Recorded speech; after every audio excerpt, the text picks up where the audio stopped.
5 fingers on each hand. You know, 4 is the number of creation. That's Dalet. Dalet is a door, wood in the earth. Wood comes from the earth. It's connected to the 4 corners of the earth, or creation. Perfect creation is 4. That's why it says the 4 corners of the earth. And the 4 angels, and so on and so forth. And so you have 4, which is creation, plus Aleph, which is the silent letter connected to the Ruach, or the Father. And that brings us to Hey. Dalet plus Aleph brings revelation. Number 4, creation plus the Father equals revelation. And we know what is revealed ultimately is the Son.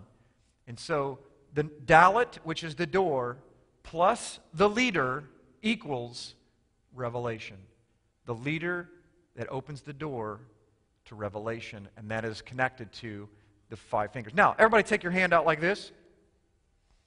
How do you pick things up, with 4 fingers or 5? Now, I want you to look at your hand for just a second, because this is fascinating. And every once in a while, I get fascinated. My wife says I get fascinated just driving down the street. But I get fascinated because I look at my fingers and I go, wait a minute. There's a million ways he could have made the hand. Why did he make 4 fingers so close together and a 5th one further apart? Because if you notice, if you take your thumb and you fold it in, it's really difficult to pick up anything. You can't really do anything with 4 fingers. Matter of fact, can I suggest to you that if you had 10 fingers right across in a row, it really wouldn't do you any good, even if it was 100 fingers. You must have a separate finger, that 5th. This right here, ladies and gentlemen, is the first 5 letters of the Hebrew alphabet right on your hand, and you don't even know it. You have the perfect 4 corners of the earth, and then you have the Father. Without the Father, you can do nothing. This is why he says that no man comes to the Father except through me. This is why he says that you can do all things, what? Through the Messiah. You can't do anything by yourself. You must have the help of the fundamental foundation stone of your hand, which is your thumb. This is, hey, revelation. Without revelation, there's nothing. And life, quite frankly, is very boring.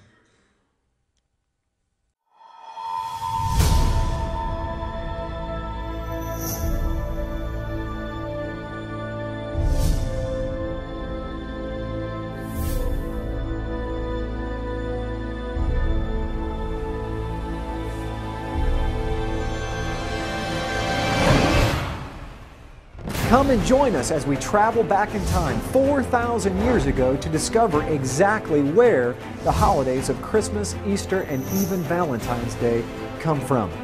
Why do we celebrate the birth of Jesus on December 25th? Whose birthday really is on December 25th? Where did we come up with December 25th? Where did the star on top of the Christmas tree come from? Where did the Christmas tree itself come from? Where did St. Nicholas come from? Are we sure that St. Nicholas even existed? Have you ever wondered where the famous phrase, ho, ho, ho, comes from?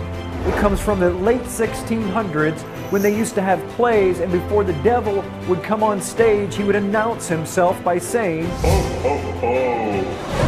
Did you know that original Santa's elves weren't little guys that made toys? They were Krampus demons that would punish the children if they weren't good for that year, while St. Nicholas would give them gifts if they were good.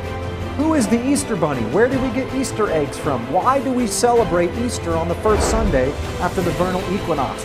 Did you know that Christmas was illegal in the United States until the mid-1800s? Can we celebrate these holidays according to the Bible? This is by far the most popular video on the internet on the history of Christmas and Easter. This video has changed hundreds of thousands of people's lives, and it will change your life too.